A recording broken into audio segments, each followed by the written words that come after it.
ಮತ್ತೊಮ್ಮೆ ರಾಯರ ಮಹಿಮೆ ಹೇಳುವಂಥ ಕೇಳುವಂಥ ಸಮಯ ಬಂದಿದೆ. ಡಾಕ್ಟ್ರಾಗಬೇಕು ಅಂತ ಒಬ್ಬ ವಿದ್ಯಾರ್ಥಿಗೆ ಭಾಳ ಆಸೆ ಇತ್ತು. ಅವನು BDS ಅಂದರೆ ಹಲ್ಲಿಗೆ ಸಂಬಂಧಿಸಿದ ವಿಷಯ ತಗೊಂಡು ಅದರಲ್ಲಿ ಒಳ್ಳೆ ಮಾರ್ಕ್ಸ್ ತಗೊಂಡು ಅವನು ತೇರ್ಗಡೆ ಹೊಂದಿದ, ಡಾಕ್ಟ್ರಾದ.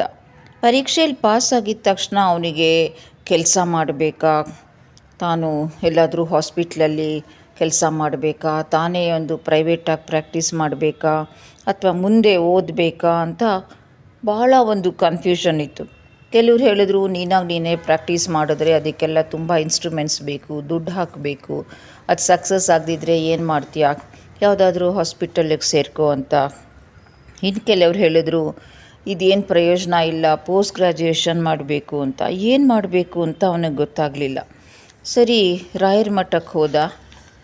ರಾಯರ ಮಠಕ್ಕೆ ಹೋಗಿ ರಾಯರಿಗೆ ಹೇಳ್ದ, ನೀನೇ ಒಂದು ದಾರಿ ತೋರಿಸ್ಬೇಕು, ಹೇಗಾದರೂ ಮಾಡಿ ನನಗೆ ಒಂದು ದಾರಿ ತೋರಿಸು ಅಂತ. ಅವನಿಗೇನು ಗೊತ್ತಿರಲಿಲ್ಲ ರಾಯರು ಕನಸಲ್ಲಿ ಬಂದು ಹೇಳ್ತಾರೆ ಅಂತ. ಸುಮ್ಮನೆ ಬೇಡ್ಕೊಂಡು ಬಂದುಬಿಟ್ಟ. ಅದೇ ದಿವಸ ರಾತ್ರಿ ರಾಯರು ಕನಸಲ್ಲಿ ಬಂದೇ ಬಿಟ್ಟರು. ಕೇಳಿದವ್ರಿಗೆಲ್ಲ ಕನಸಲ್ಲಿ ಬಂದುಬಿಡ್ತಾರೆ ಅಂತಲ್ಲ, ಅಲ್ಲಿ ಭಕ್ತಿ ಬೇಕು, ನಂಬಿಕೆ ಬೇಕು, ಶ್ರದ್ಧೆ ಬೇಕು, ಎಲ್ಲ ಬೇಕು. ಸುಮ್ಮನೆ ಕನಸಲ್ಲಿ ಬಂದು ಉತ್ತರ ಹೇಳಿಬಿಡಿ ಅಂತ ಹೇಳಿದರೆ ಅಲ್ಲ, ಅದು ಹಾಗಲ್ಲ. ಆದರೆ ಅವನಿಗೆ ಆ ದಿವಸ ಅವನ ಭಕ್ತಿಗೋ, ಅವನ ನಿಷ್ಠೆಗೋ, ಅಥವಾ ಅವನ ಅಸಹಾಯಕತೆಗೋ ಯಾವುದಕ್ಕೋ ಕರೆದ್ರೆ ರಾಯರು ಬಂದೇ ಬರ್ತಾರೆ ಅಂತ.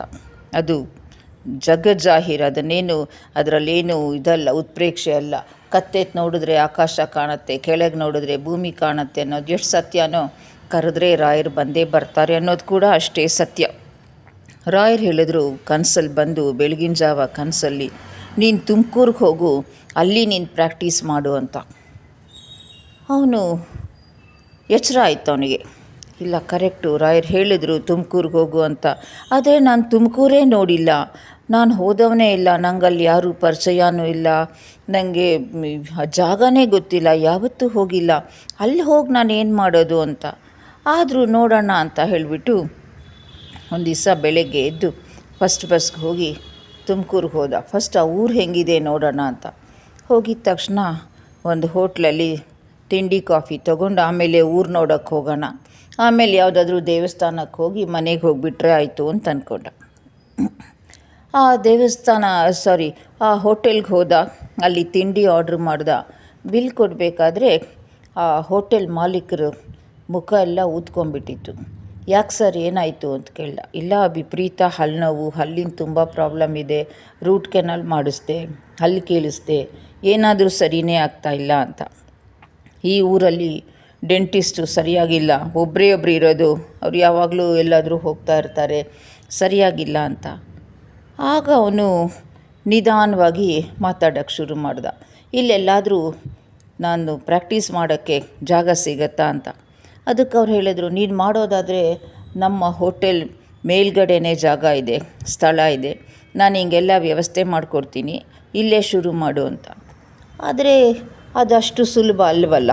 ಅದಕ್ಕೆ ಸುಮಾರು ಆಗಿನ ಬೆಲೆ 1-2 ಲಕ್ಷ ಸಾಮಾನಾದರೂ ಬೇಕಾಗ್ತಿತ್ತು. ಅಷ್ಟೊಂದು ಹಣ ಅವನ ಕೈಯಲ್ಲಿ ಇರಲಿಲ್ಲ. ಆದರೆ ನಾನಿಲ್ಲಿ ಬಂದಿದ್ದ ತಕ್ಷಣ ಇಲ್ಲೊಂದು ಪ್ರಾಕ್ಟೀಸ್ ಮಾಡೋಕ್ಕೆ ಜಾಗ ಕೊಡ್ತೀನಿ ಅಂತ ಹೇಳಿದ್ದು, ಒಳ್ಳೆಯ ಜನ ಅಂತಾಯಿತು.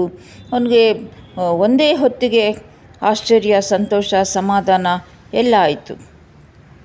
ಕಡೆಗೆ 2 ಲಕ್ಷಕ್ಕೆ ಏನು ಮಾಡೋದು ಅಂತ ಯೋಚನೆ ಮಾಡ್ತಿದ್ದ. ನೋಡೋಣ, ಒಂದು 15 ದಿವಸ ನಾನು ಬಿಟ್ಟು ಬರ್ತೀನಿ ಅಂತ.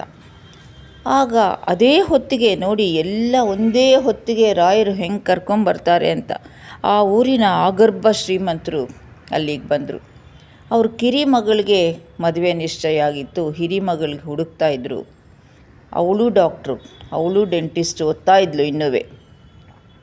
ಈ ಹುಡುಗನ ಪರಿಚಯ ಆಯಿತು, ಇಲ್ಲಿ ಬರ್ತಾರಂತೆ, ಇಲ್ಲಿ ಇಡಬೇಕು ಅಂತಿದ್ದಾರೆ ಅಂತ ಹೋಟೆಲ್ ಮಾಲೀಕರು ಹೇಳಿದಾಗ ಹಾಗೆ ಕೂತ್ಕೊಂಡು ಮಾತಾಡಿ ಅಲ್ಲೇ ಜಾತಕ ನೋಡಿದ್ರೆ ಒಂದೇ ಜಾತಿ ಕೂಡ ಒಂದೇ ಪಂಗಡ ಕೂಡ ಆಯಿತು. ತಕ್ಷಣ ಆಗಿಂದಾಗಲೇ ಎಲ್ಲ ಒಪ್ಕೊಂಡು ಮದುವೆ ಸೆಟ್ಲಾಗಿ ಹೋಯಿತು. ಅವರು ಆಗರ್ಭ ಶ್ರೀಮಂತರು ಬೇರೆ, ಮೇಲ್ಗಡೆ ಪ್ರಾಕ್ಟೀಸ್ ಮಾಡೋಕ್ಕೆ ಎಲ್ಲ ವ್ಯವಸ್ಥೆನೂ ಅವರೇ ಮಾಡಿಕೊಟ್ಬಿಟ್ರು.